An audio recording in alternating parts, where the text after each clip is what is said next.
want to follow along. It's under swipe.to/5204MZ. And you don't have to rush there, that's just fine.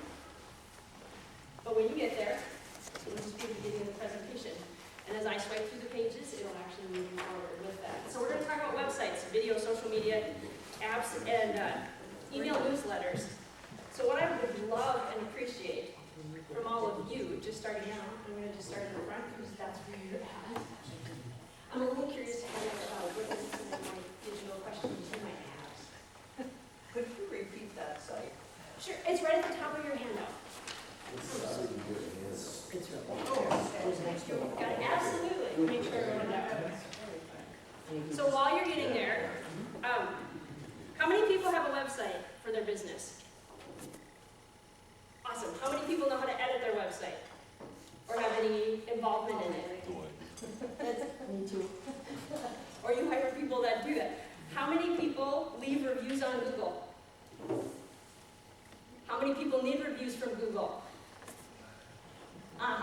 So if you want to receive, you better start giving. That's the hint on that. All businesses, if they are on Google and they are working and they're located on a map, their service industry or something, they need reviews. I want to give you a hint. This establishment could really use your positive feedback. If you got up today and you get electricity from this company, they have a 2.2 rating.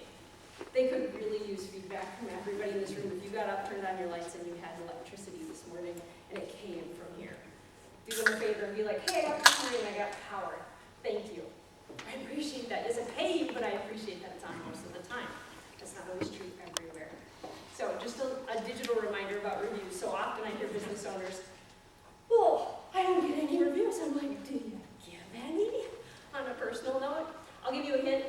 Great conversation I actually had literally today was about how a gentleman took a personal account and left negative reviews for his competitors. And that can ding you so bad. You can report that to Google now. They will research it and they will remove all of his reviews. So that gentleman's business actually lost 5 of its positive reviews and all of his negative reviews were removed because they were able to validate that he was the owner of a competitive business and he was doing this. So they are catching on to the spamming that's happening. They are catching on to the bots that are out there and what's going on with that. So just a little note about that. So what kind of questions might you have about websites? When you get those statistics that come back. The Google Analytics statistics? Okay. Yeah. How many people have been on your site? Those types of statistics. This many people were on your site. This many people were new people to your site, returning people. They went and looked at 2 pages, types of things. So is your question what to do with those? That kind of information? Perfect. How many people look and know how to use their Google Analytics? How many people at least have somebody send it to them every once in a while? Okay.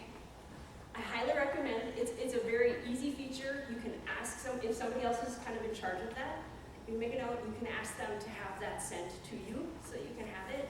And one of the most valuable things out of it is it will tell you what people are searching for and how they land on your site. That's called organic search. So if I just typed in ECE electric, and the first thing that came up was their homepage. But if I typed in ECE electric power outage, it would have taken me probably to a power outage page that would tell me how to report that. And that's going to show up in there, and that would have been an organic search. It's also going to track when I land on that homepage, and then I go swimming around and how many clicks, how long I sit on the site. And that just tells you how efficient your website is, how much it's getting utilized, and which pages you could literally live without. If you've got pages that you can go through Google Analytics and see nobody's looked at them in 3-4 years, get rid of it. It's actually weighing down your site. Either that or they can't find it if your website's sold. You've got it buried under 5 to 7 clicks, which I have seen. Don't do it. That's not a good, efficient website. So there. I'll move us on that. So there's the little leopard frog, just to keep with that. A good website, and what I'm always talking to people about, is design and layout. It's an automatic feel to a website that people don't even realize is happening. But it's it's an automatic, it's the colors, it's the graphics, it's the engagement, the right balance of the banner, moving or not moving, the right action button in the right location. All of those things very much matter in how your website gets engaged in. It's also, right now, I would tell you with video being so important, it is if you have, my best websites that have the best results have video right on the homepage. They have ways for people to immediately understand their business and engage with them, and answer probably the most common question everybody comes to their website to ask. And for a manufacturing company, the number one question is my water pump broke? That is literally on there. We put it right on their front page because everybody's like, is this thing broke, or did I burn it out, or what's wrong with it? Typically, it means their equipment actually is full and you have to clean it out, is what that means. But people think it's broke. We put that on the front page. It's fabulous. Cuts down on their phone calls like you wouldn't believe. And it also tells a little bit about their company. Having authentic content is really important. And by that, I mean, you can pay a content writer. That's a wonderful thing. You need to proof it. You need to make sure that it's not on anybody else's website. And you need to make sure that it's your wording. If you don't walk around and talk like someone who just left academia, your information on your website should not be using, lawyer speak and big. Like, if that's not what your company represents, your mission, those kind of things, rewrite your content real fast. Find your words, your language. And then, does everybody here know what SEO is? Heads nod, yes, a little bit. Okay, this is an important word, write it somewhere. SEO is search engine optimization. And it's the most tired and overused word in my market, but it's also one of the most important words because it's how Google engages and finds your content. Whether it's on social media, whether it's on YouTube, whether it's your website, everything is run by Google right now. It'll shift, but right now, Google's king, and that's just how it is. And everything revolves around search engine optimization. So anytime you're talking, and I want you to have this because anytime you're talking to somebody, you're giving pricing or information about websites, they're going to use the word SEO, and they're going to use it a lot. And so if you at least have that in your mind, and you're like, okay, he's talking about search engine optimization, he or she, I understand. I notice a lot of clients right about there. I lose them, and I'm like, okay, wait, come back. This is simple, don't get overwhelmed. We'll keep moving with that. Some key options, the ability to update and edit. If you'd like to have a website that you can never edit yourself, or you have to call somebody and maybe in the next 4 months they'll update, I wouldn't recommend it. But I've seen it and they still sell them out there. Try to avoid that. In today's technology, I'm going to tell you, you can have a website with your own logins and your ability to update. So if somebody tries to sell you something like that, please get another estimate, because more than likely it's a hard-coded site. That's not going to do best with SEO and Google, and it's also going to make your life hell down the road. And I don't want to see that for anybody. I have to get people out of those things. They're also going to use a term called an SSL certificate. It's super important. You want your website to have one at this point. Google pretty much doesn't want to talk to you unless you have one. They actually put up pop-ups now. They're like, this site might not be secure. Do you want to go there? How much business do you think you get? And that pops up. Everybody just, you instantly are like, whoa, I'm not going there. I don't want an infection. So you want to have an SSL certificate on your website. If you have anything to do with business, you're selling merchandise, you probably already have an SSL, just so you know. And if you wanted to see it, it's right at the top of any web browser. It's the little lock. You can actually probably see it right now. There's a little green lock at the top of my web browser where the address is at. You want to make sure it gets backed up. You want to make sure it's got a high-speed server. You want to make sure that it's got darn good security. You would not believe the quantity of hacking right now and the attempts that go on. I've got some really boring websites that have upwards of 500 attempts to log in on a daily basis. And they're boring websites. Like they're not something I ever would have imagined. But somehow, that is how the market has shifted in the last couple of years. It's really an effort. Yeah. So why do these hackers attack these websites? I mean, are they trying to get information? Well, no, throw something out there. If somebody was. Because they can, or why? Okay, part of it is just why not? And they've got bots that are automatically trying to get in it. But what they really want to do is, and if they get in, they will change a bunch of words within your site and make them other words, sexually inappropriate, a variety of things, and then those will hyperlink to places they want you to go. And so all of a sudden your website no longer reads the way it did. Parts of it do, but parts of it don't. And then if you touch anything, click on anything, you are all of a sudden heading down a mighty large rabbit hole. And their goal is typically that you then acquire some form of infection so they can gain access to your computer. At the end of the day, that's their end game. The security you're talking about, is that the HTTP, and now it's got an S? Yes. So when you have an SSL certificate, it will have that on it. Exactly. And that's additional security. But within your website, you can have additional parameters like we have a security on the websites that I build. If you try to log in and you log in falsely, it literally blocks your it blocks your IP address. And you have to call me and say, I can't get in. And I'm like, okay, and I release your IP address. It allows them no access. Basically, it's a one-attempt system because typically by 2 or 3, they're already moving up the chain real fast. So we've limited it down to 1 attempt. And then we just put you on a safe list. Once we have your IP, we put it on a safe list, and typically it doesn't happen again. The software knows that IP address, which most of us are in our office. That works like that. Thank you guys for participating in the interaction portion of the video. I won't talk too much about it, but I'm a huge fan of video. It does not have to be complicated. It does not have to be overthought. It does not have to be perfect. Share your story. People want to understand why you're in business. They want to understand why you're doing what you're doing. They want to understand why you've chosen the career that you've chosen. Do not be afraid to use it on LinkedIn. Do not be afraid to use it, for your business. Use it within your social medias. Be respectful. Know the purpose of what you're doing, but it doesn't have to be extreme. And what I have found is the more, how do I want to say, the higher up your position within the company, the more personal it is, the more people really, really appreciate to be reminded that you are a person, not just the owner, and not just the CEO. That you also have kids and love to go to the softball game and be the coach, or those types of things. And that's okay to even have on a website, and definitely on social media to be showing more of that.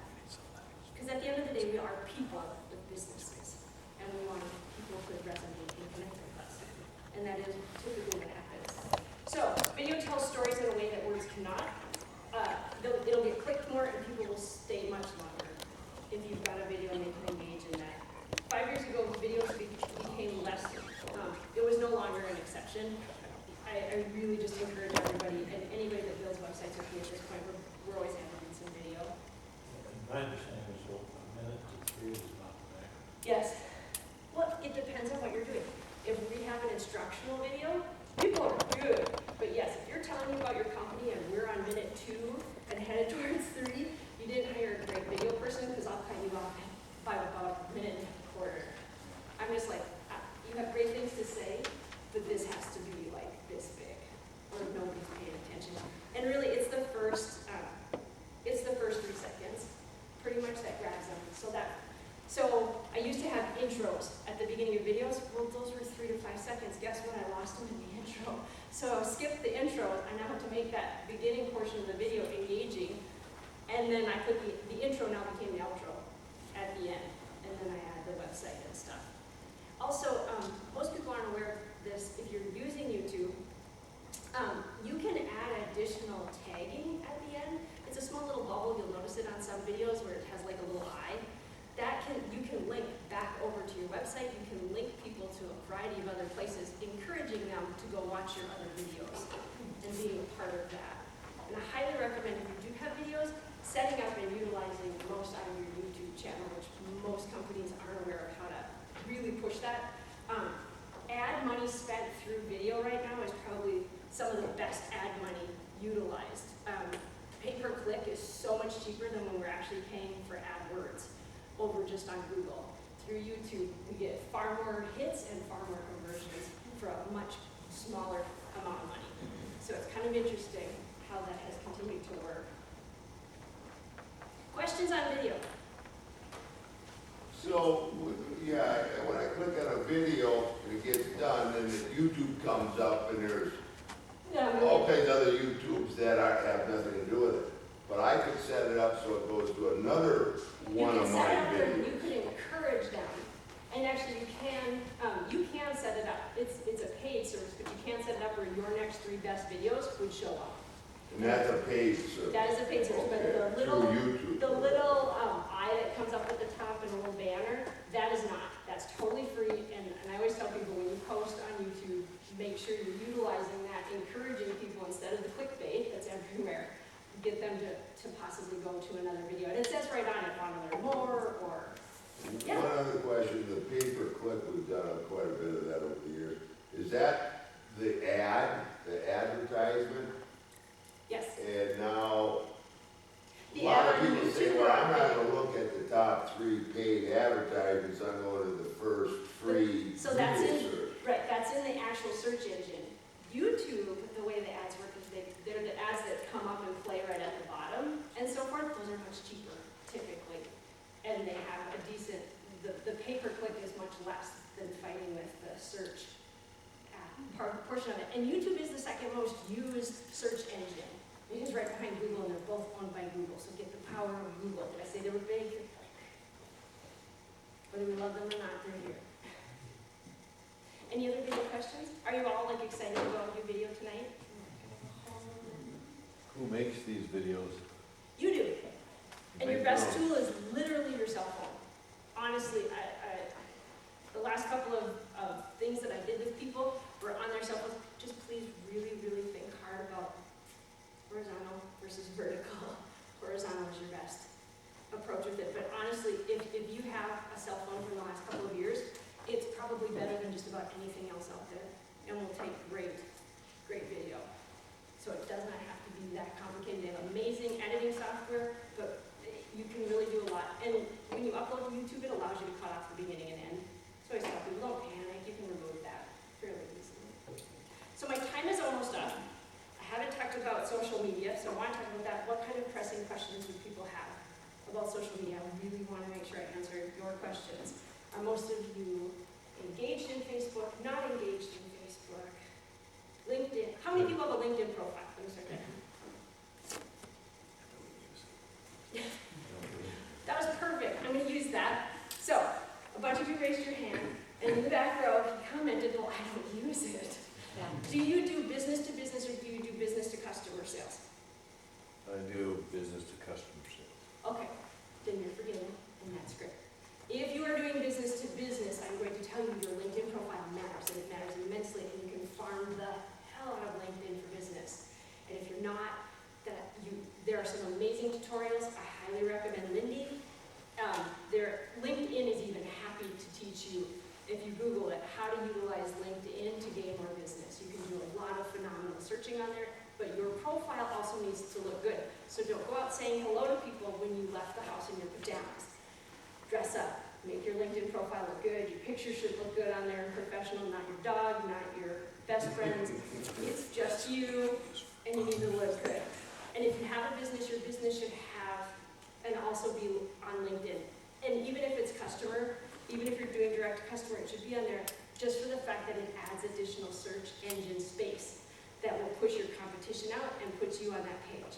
Because now you have a URL that matches. It says LinkedIn / your company name. So that resonates with Google as more presence by that name and that space. And you always want to push your competition to page 2 and doing whatever you can to have page 1. I think that's about all I have for time. Jordan? I can keep going? Sure. All right. So we don't just have to rush through that too bad. Facebook is not going to die. So any of you that were like, oh, it's not going to die. It's not dying in any way, shape, or form.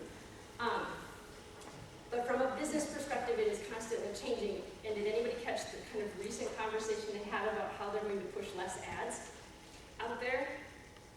About a couple months ago. They were like, yeah, we're not going to have as many ads because people are annoyed by that. So that means as businesses, we are going to have to work a little differently and get people more engaged in liking your page if they're going to be catching that information. Because Facebook is going to be discerning that differently and adding it if we're not doing those types of things. So things, asking more questions from your Facebook page, having more polls and surveys that get people engaged. When Facebook sees that Facebook uses a lot of AI. So when they see that your page is being engaged in, they're like, oh, well then we'll let it show up on even more pages. If you're posting stuff and nobody cares and nobody's engaging in it, they're like, wow, this just isn't really a thing. It's not trending, and so you're not going to show up quite as often on other people's feeds. So it is important to be continuing to encourage people to actually like your page, which is a challenge, I will not lie. It is a bit of a challenge. So who here actually like consistently posts on their business Facebook page? Yes, I have one with that. Very good. Nice. And what kind of responses do you get? Both of you, if you don't mind me asking. So my wife does it, but we own the Snap Fitness in Cambridge, Mass. Sure. And so she does 2 or 3 posts a week. The videos, like you had mentioned, get a lot more views and comments than most anything else. Do you ever have a live Q&A time? Oh. I highly recommend, for an industry like yours, I would highly recommend, and you promote it. So Okay. the beauty of that is you promote, hey, we're gonna have a live Q&A if you've ever wondered about Snap Fitness. We're gonna have a live Q&A from this time, from whatever you know would be probably a good time, which in my head somewhere like 6 to 6:15 on a Wednesday or something. And then you just find a nice spot at the desk or out by the equipment or something, and you just kind of sit there and you go live and make up a few questions to start out with. But save the video when you get done, when you post live. You can save that when you're done. Save it and then repost it. And it's ridiculous how many people engage with that, even afterwards, type of thing. But a Q&A, and you can literally just make a list of what most people ask and just answer that. But for your target demographic, they would find that really interesting. Take away, answer questions that prevent people from buying. That's what I always encourage with your social media. Answer those questions that are always hiccups in your sales process and people are always stuck in buying from you. So that can make that a little easier. How about you? How does your posting go? Well, it goes well, but I don't over-post. To me, as a person that goes through and checks out Facebook, if someone just blasts Facebook all the time, you get to a point where you just blow through it. So You get tired of it. once or twice a week? I will post maybe once a month. Oh, okay. And I typically will do our upcoming Sunday buffets, an upcoming comedy dinner show. Sure, so you're posting kind of events. Right. I typically don't post too often, just a regular part of our restaurant. Do you post them as events, the upcoming things? I don't know. Can people say, yes, they're coming, no, they're not? No. Can they buy this or No, something? I'm not real interactive. I am computer challenged. Well, so this would be this is your 10 cents from our experience. I would encourage you next time to attempt to make what you're posting, if it's a comedy type thing, post it as an actual event. It will probably get more leverage than just a standard post. It'll post on your feed, it'll be there, but it will allow people to share it easier, and it makes it easier for other people to invite people, and that type of thing. So just test it. I work with a nonprofit focus Okay. group, and when I got them to switch to that, it increased our. So then it's something that I would have to, a few times or many times a day, go into it and manage No, it? don't do a darn thing with it. Just throw it out there and let the people, let your followers participate in it more. It allows for more participation than just a standard post. It allows them to, because if they say that they're going, it shows up on their feed. That was free advertising for you. You didn't have to get them to share it. They just said they were attending, and so now their friends all are like, oh, hey, so-and-so's going to that thing. Maybe we should go. The power of influence, allow it. It's natural, just take advantage And how of do you it. do that? You just set it up so that It's right in the Facebook page, there's an events option. You just have it, you're just sticking to the main homepage. There's an events option, and you can add it within that. And you can choose to, there are some things that you can choose to do. Email me and I will send you a video. I've got a million of them. It probably won't be me, but there's a million videos that walk you through just about everything. Okay. So I always tell people, when in doubt, Google it out. Google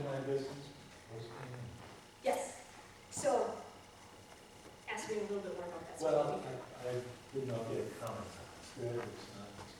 Oh, as far as Google Business, Well, Google My Business, where you have your listing, and then you can post pictures, you can publish articles, you can create events, you can say that. I haven't. I'm pretty sure what you're thinking, what we're both talking about is just Google Business across the board, which is what keeps track of your map location and shows your hours and that type of stuff. That's a must. Especially, that's just a must. So anybody that doesn't already or has not already created a Google Business account, which you probably have if you have Google Analytics on your site. So if you already have Google Analytics, you want to use the exact same account. If you don't already have a business Google, and you can show your location or not show your location, but it's immensely important. And somebody else, this is what I love, is when clients reach out to me and they're like, well, I don't really want to be present on the web. You already are. Somebody probably already created your business on the maps. They're probably even leaving reviews. You're just not engaged. There's a feed mill in town, and I walked in and showed this to him. He was like, but I don't want any of this. I said, this doesn't, your people have chosen. They're leaving you great reviews. You actually now need to go in and claim this so you can monitor it and you can put in some additional information and get the most out of it, link it to your website, those types of things. So whether you build it or not on Facebook, on Google, on Bing, another one that's really important right now, search engine-wise, is Apple Maps. If you're not on there and you have people driving to your location, there are a bazillion iPhones out there. We live in a somewhat affluent area, so iPhones are decently common, and they use Apple Map.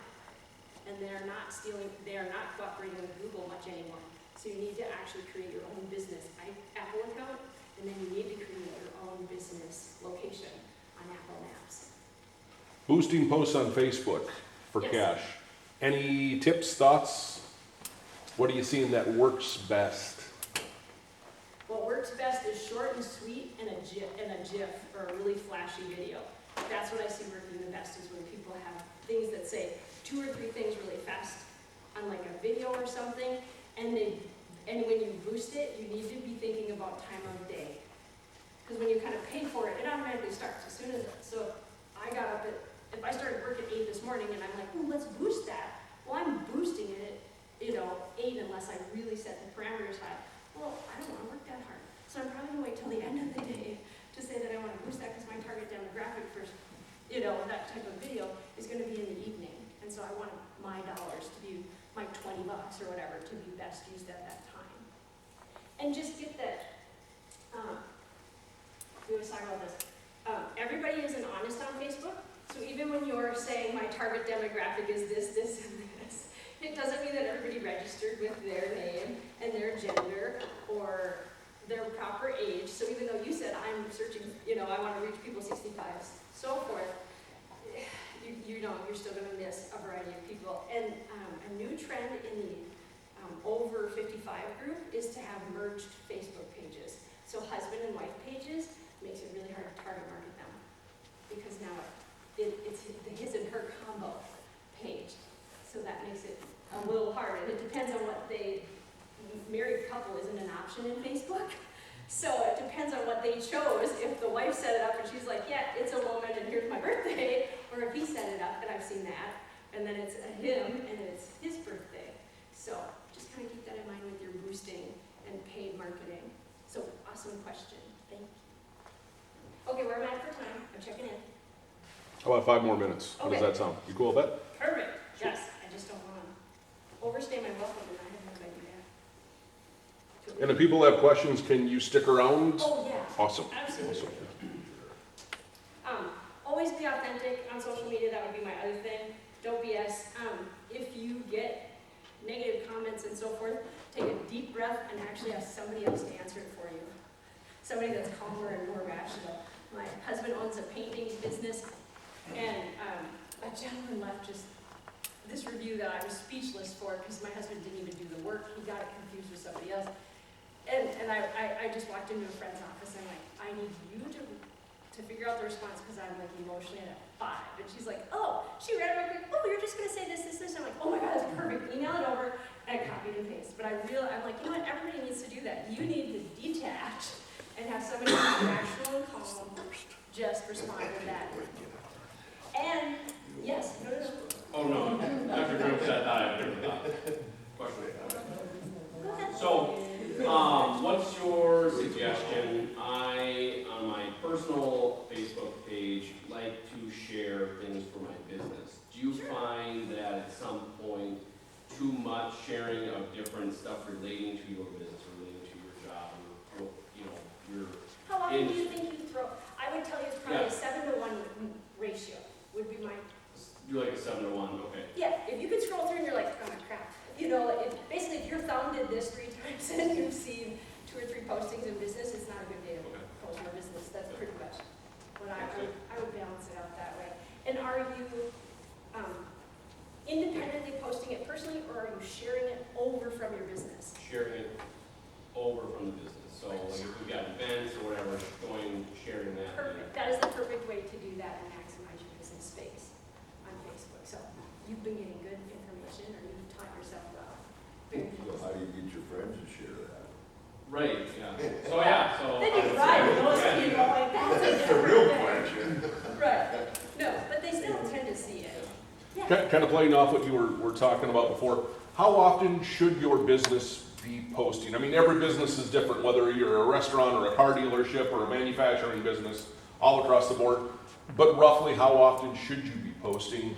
I will tell you, if you know, at the bottom of this I asked, do you know your target market and can you describe them? Your target market posts, they have a particular social media and you need to figure out what their favorite social media is. You're going to post about equal to what your target market is. So if your target market is upper educated business professional who maybe posts once every 2 to 3 weeks, do not post 10 times a week like that. You know what I mean? Those are 2 different conversations. You're going to post once or twice a month and it's going to be fairly meaningful. So you're not going to overpost. So I usually tell people, look at what your target demographic is telling you and you resonate that kind of back at them. Is the easiest way to know what's best. Like restaurants, honestly, the more they post, people love it. I'm not telling you you have to post more. You can show them the special of the day in the morning. You can show a fresh cup of coffee. You can show the waitress of the day. You know, whatever it is. But restaurants do very well to actually be ridiculously over posting. Just FYI. But it doesn't mean you need to do it. I'm not shitting on it. You're all You know, busy. you talk about the social market, what about Instagram? What about, you know? Depends on your target market. Same thing. Same thing, figure out where your target demographic is hanging out. Yeah, and what they're we've doing. done studies on our demographics, on our buyers, and it's Yeah. on Facebook. No, where, are they on Instagram? I don't, Pinterest? yeah, I'm not sure where they are, but not very many of them are on Facebook, seriously. No. I can't beat Facebook them. has it. What Thanks is- for showing us all up yet. Well, no, because Are they they're male or affluent, female? they're affluent, they're highly educated, They're on they have LinkedIn. a lot of money, They're on LinkedIn. and, yeah. You and need but to be that- having conversations on that. Yeah, but that's what the deal is from business to consumer. Mhm. And, you know, LinkedIn seems to be more business to business, so it gets kind of convoluted there. Yes. What is the source, Yes. what is the source of their activity? What do you mean? Where do you find out that they're on LinkedIn? Oh, there's a ridiculous amount of data. You can research your target demographic. There's a ridiculous amount of data. Hire somebody to do it. Yeah, you hire somebody, and it doesn't actually cost that much. You can use Upwork and a few other places that will narrow that real quickly about your people. Yeah. I had 2 questions, actually. Please. The first was that, where do you draw the line? I mean, I could sit on this social media crap, Yeah, no. every day, Yep. all day, Yep. and it's not something I enjoy at all. Then it's not. And So is there a to staff pay, member? to pay somebody else to do this and then trust that they're gonna put in there what I want them to put in there? That concerns me. Absolutely. No, those are valid and good, healthy concerns. And I Thank mean, you for having there's them. times when I'm, all into it, and I'll do the Facebook thing, and then I won't touch it for a month. So, And then everyone's like, where have you been? It's, Oh, yeah. God, it just so annoys me. So when you get the itch, let's just call it that. When you get the itch, schedule it. Facebook allows you to schedule posts. So go in, when you get the itch, just schedule one a week. If it just is easier, start scheduling one a week. They will drip for you. When you don't have the itch and you don't wanna have that conversation. But you can schedule those right in Facebook now. Okay, and So then that would the be- second question I had was, we had an issue, we had a company called Womply. Hmm, That never was heard. Womply. Yeah. They call you out of the blue, Oh, okay. usually within hours, after a horrible review that made absolutely no sense, Sure, to which say, they probably we posted. can help you fix your reviews. So they posted it, Yeah, and then they called you. I'm sure they did, but they swear that they didn't, Right. and Well, that would be a benefit. they want your money to help fix your reviews.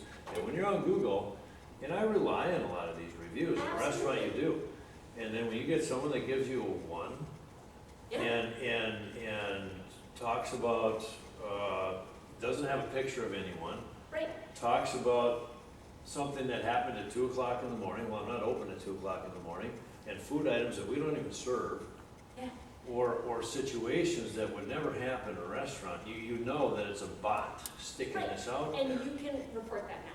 You can totally report that to How do Google. you report anything? Okay, so you have to go into your Google business account. You have to go into there, there's a review section, I literally did it earlier today, there's a review section, you go into reviews, you go to that review, and there's a couple of options when you hit the 3 little dot section on the right side. And one of them is to do that, and then you report that to Google. That'll take me 3 hours to do, all right, I'll figure it Well, out. once you get logged in, it took me 10, so it'll take you about a half hour. Like Okay. realistically, the first time it'll take a half hour, the next couple times. I will tell you right now, the best thing to do with feedbacks is comment to all of them. And in particular, even that, I report that -1 first.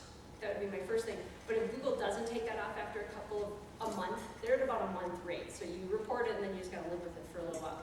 If Google doesn't take it off for you, figure out your response, which is, wow, I am so sorry you had that type of experience, but you must not be aware. We're not open at 2. We don't even serve that food. This wasn't us. Well, my response was, you are obviously a bot, because you've never been here, and I let him have it. But that goes back to, maybe I shouldn't have done that and had somebody else answer that for me. Yes, that is exactly it. Get emotional, and it's just not pretty, and then you respond, you're like, Responded the way you wanted to. Got it. yes, please. So I'm not a businesswoman, I work for the government, local government, and most everything on Facebook in particular regarding like business development items going on in our community, almost everything on Facebook that I come across is false. Rumor, false, etc. So as a government employee, I don't want to go in there and be like, that's wrong, that's untrue, and specify. So how would you suggest someone in my position? Do you have any friends that would do it for you? I have a friend that works in an agency that mentioned to me that this is BS. Don't get hacked by this.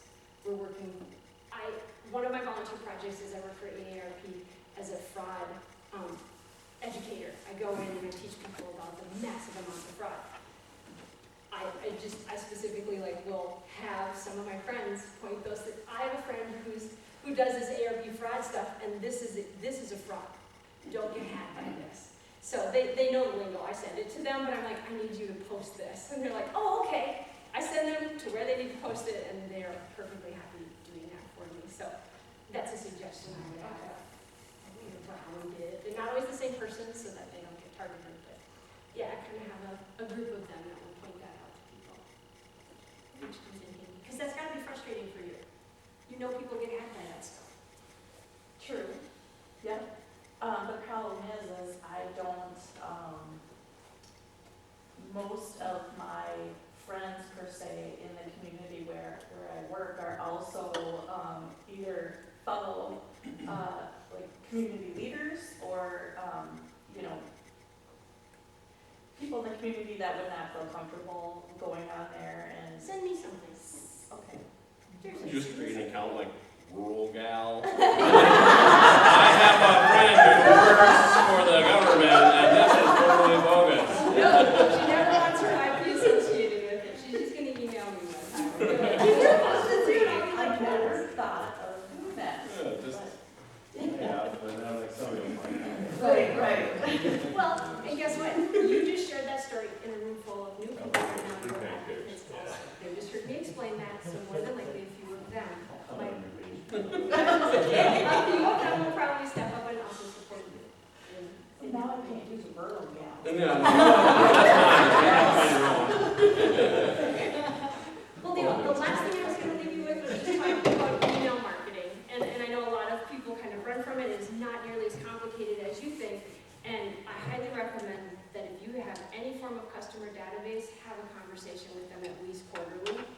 So they remember who you are, and then they're just tap them on the shoulder, annoy them in your inbox so that they're like, oh yeah, that's the person that does this, or they took care of this for me, and it will help with repeat business. So always treat your existing customers well. And if you're not using that database, start using it. Figure out how to start using it. And now with the automation systems that are in place for sales and so forth, it's quite fun when you get going with that. So thank you. I will wrap up. Thank you so much for your time. I appreciate your questions and your engagement, and I look forward to any other help that I can give.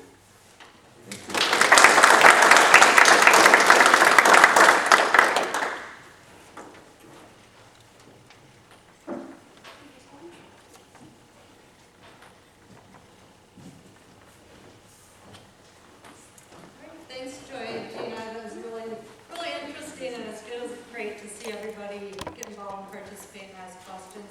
For those that haven't been here before, we usually have a presenter. We've had many topics from patent attorneys to some entrepreneurs that have gone through, started a business and have some stories to tell.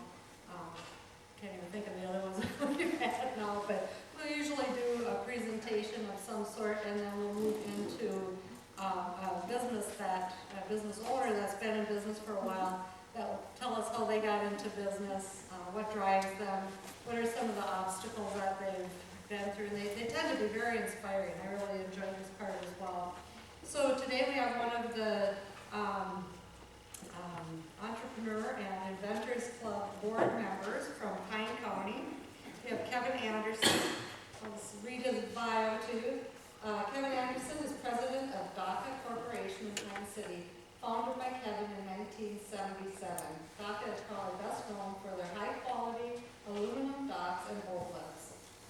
But they also specialize in structural steel, joist and decking, manufacturing, ornamental metals, custom stairways and railings, and custom fabrication. Kevin is active in the Pine City community, helping create the City of Pine City's Economic Development Authority, and serves on the board of Inventors and Entrepreneurs Club.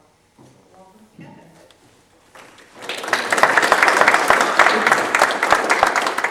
Thank you. I have one question. Is it Georgina? Yes. Would you be on our board for the Inventors Club here for our marketing? I will highly consider that. Please send me an email. That would be an honor. Can you handle that? You're the boss. I think that'd be fabulous. Thank you. Very nice. Well, my name's Kevin Anderson. I'll try not to bore you too much. I'm going to tell you a little bit about myself, some of the products that I have made, we have made, some of the success stories, some of the failures. There'll be a little, you guys can tell me what my successes were and what my failures were. And I'll just kind of start from there. I was born and raised in Plymouth, Minnesota, went to Neil Armstrong High School, which is big on the moon landing here this week. Went to Dunwoody Technical College for drafting and estimating. And I started my own, before I started my business, I worked for my father, owned a steel fabrication company. I started when I was probably 10 years old. For you that know what close poles are, bending them and welding them together. Janitor, labor, welder, then I went to estimating and project manager. So I started my business a long time ago, 1977. So so what is that, 42 years?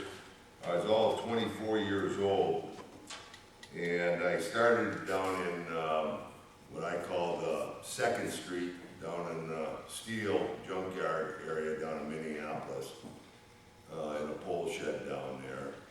I worked 8 hours a day for my father, and then I started my own business, and I worked 8 hours a day for myself. I did that for a year. So we worked 16, 20 hours a day. And I moved it up to Pine City, small town, you don't know where that is. Just get out of the metro area. And started out with a bang, had about 60 employees, 25 years old. Total freaking chaos. Total chaos. Who's running this ship? Who knows? But, it was a ride, let me tell you. Some of the products that we've made along the line are, a lot of it is DECA, which are my initials, my father's initials, my brother's name, my middle name. I started out with Anderson Stove Company. 6 months in the business, it was already trademarked. So I had to throw that out. I was in trouble before I started. I didn't check with anybody. That sounds like a good name. So we made wood heating add-on furnaces. It's a wood burning device that sits in your basement. Hot air comes out of it, heats your entire house. We've made fireplace inserts. We've made wood heating boilers. We didn't have the credentials to make a pressure vessel, so I hired somebody to make them for us. I didn't fulfill my commitment. I got sued, just about went under. These are products we've invented or took a different spin on. We made manual wood splitters. It was just a column with a sliding ball on it, and you hit it and it split the wood. I made some, prototyped them, they all worked great. Then we had to buy volume, so we welded them all together. I got somebody out on the East Coast, sold about 1,000 of them to them. They got out to them. The wedges on them were shattering after you hit it. Well, when we did our prototypes, we bought a certain type of wedge. When we bought them in volume, they had a different heat temper. So we had about 1,000 of these things out there that were junk. So not too good of a deal. I made snowmobile, we call them a porta-sled. You could drive your snowmobile on this cart and then pull this cart around and store it in your garage. First one I sold, I probably made 50 of them, started selling them, sold one to the banker, and he called me up and said, "You owe me a new freezer." I said, "Why do I owe you a new freezer?" "Well, when you hit the throttle on the snowmobile, the cart shot out and smashed his freezer up." Well, the insurance company got a hold of that and said, "Yeah, I think you better maybe not make them anymore." We made Proline furnaces. It was a furnace that we made just for the professional line of heating distributors. The other ones we sold through big box stores. And I can tell you 100 stories about the Menards and the Tractor Supplies and the Ace Hardwares and the True Values. I've dealt with them all. They're fun to deal with. They're challenging. We were the first company to make a dock in a box. We call it Make a Dock. We sold it in a cardboard box. We sold them through outlet chains. We sold thousands of them. Then through time, through evolution, people found that it was a lot easier to call a dealer and have the dock installed and delivered than doing any of the labor themselves. It's just the way the trend went, so that product went by the line. We also made a special private label dock that we sold as trademarked the name Clearwater. Sold that to chains. It's a good, better, best. That was the good product, and we changed it a little bit. And so we were able to sell, currently we sell through a dealer network, and we came up with another product with our name that was never on it, never to be found, a different website altogether, and that was, you know, a certain product. So we're making similar products, but it's the Evinrude Johnson type deal. Currently, we're making, you know, Deka docks and lifts for, you know, boats for water. We do structural steel. We sell that to general contractors. Miscellaneous metals, which are the stairs and rails. This is all custom fabrication stuff. We do commercial docks for DNR. Do a lot of them out in Colorado, Minnesota, Wisconsin. We also do heavy-duty aluminum and steel, big custom trailers for the military. I've been on boards of the First National Bank for 20, 30 years. Bank for Horizon Bank. I even thought I knew so much about banking that I bought into a bank. I mean, big time. I found out I didn't know too much about banking. Bad. You know, stick with what you know. A member of the Lions Club on the board, Salvation Army. One of my things I'm pretty proud of is I was a founding member and president of the Pine City Civic Center Association, which got the skating rink going in Pine City. And we just had a funeral there for a DNR officer, held about 2,000 people. And we got a good supply of money in the bank there too. Pine City EDA, been around too long on that, right? Pine City Industrial Development Corporation, Greater Pine Area Endowment, been on committees, Pine Technical College, East Central Electric Roundup. It was fun giving their money away. And this club, I enjoy lots of different things. You know, I got to put my family, my 2 children, 2 grandkids, and I have another grandchild, soon to be born here in about a week. So I do a lot of hunting around the world, fishing around the world. You name it, I've probably been after it. I've been to Russia twice in the last 6 months. I'm going again here in another 6 months. I didn't accomplish what I wanted the first 2 times. I'm too dumb to quit, so I'm going again. I like go fast boats, cars.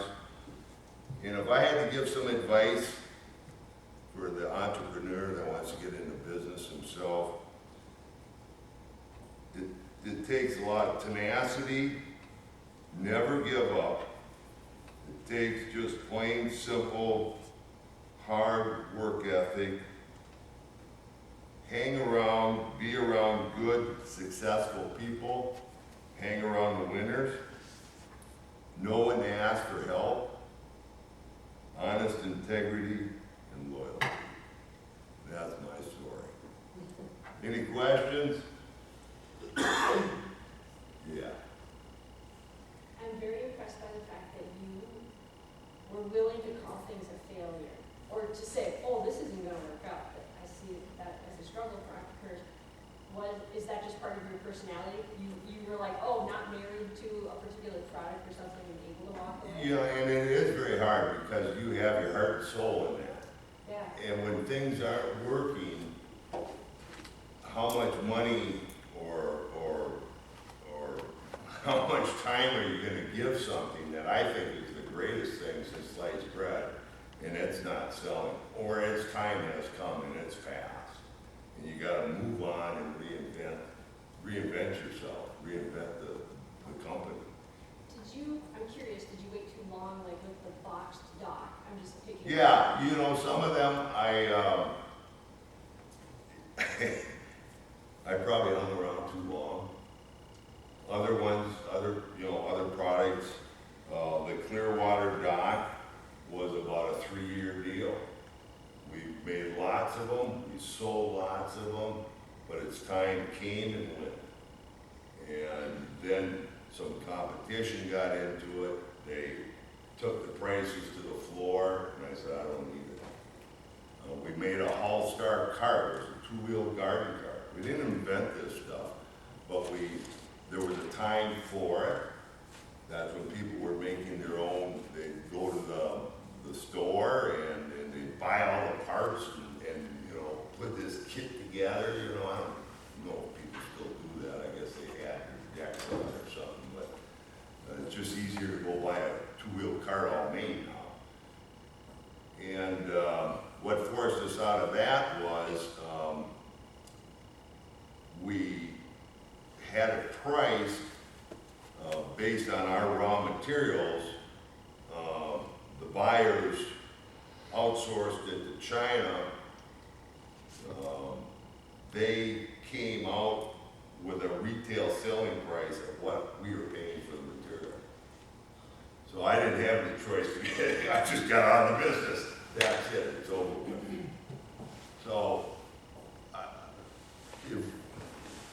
for business, it's all, you're in it for a lot of different things. Self-satisfaction, to employ people, to do all kinds of these noble things, but you're there to make money.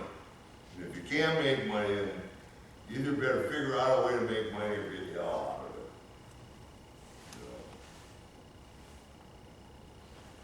it. Jordan.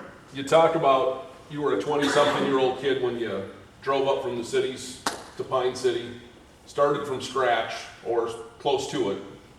If that kid was sitting in that chair, 24, 25, 26, what would you tell him? Other than don't build things that go into freezers or that kind of stuff. Other than the products that failed or didn't do as well as you hoped. I'm not sure what I'd tell me. You have to have a passion. You have to believe in yourself. There's a lot of different combinations that make it all work. When other people don't believe in you, don't give up. You just got to keep marching forward one foot at a time. Going off of that, you mentioned it was chaos at the beginning with all your employees and managing them and whatever. How quickly was it no longer chaos? Well, we just had a meeting today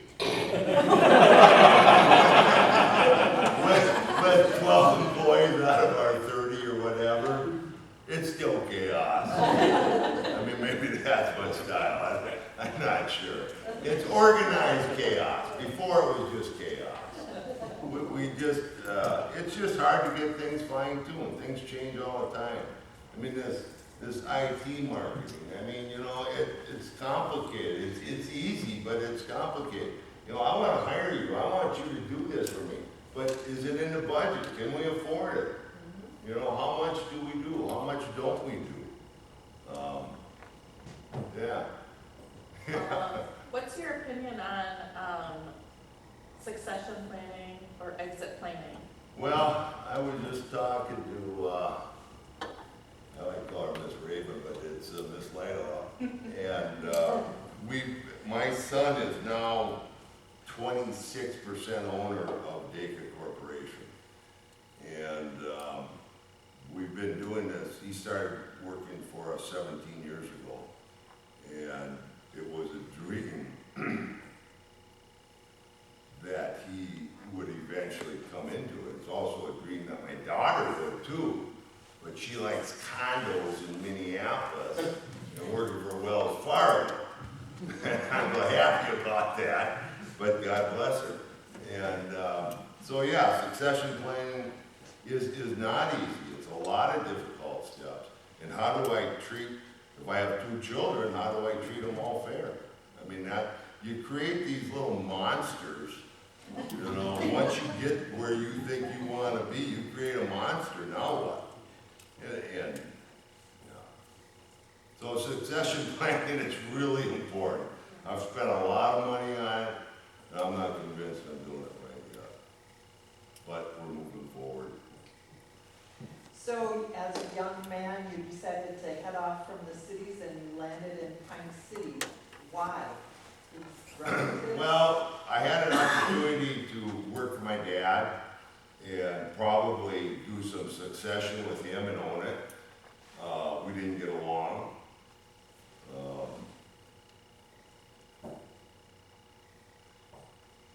And the reason I ended up in Pine City is I flew around to the different states, drove around to the different states, no different than people do today. 42 years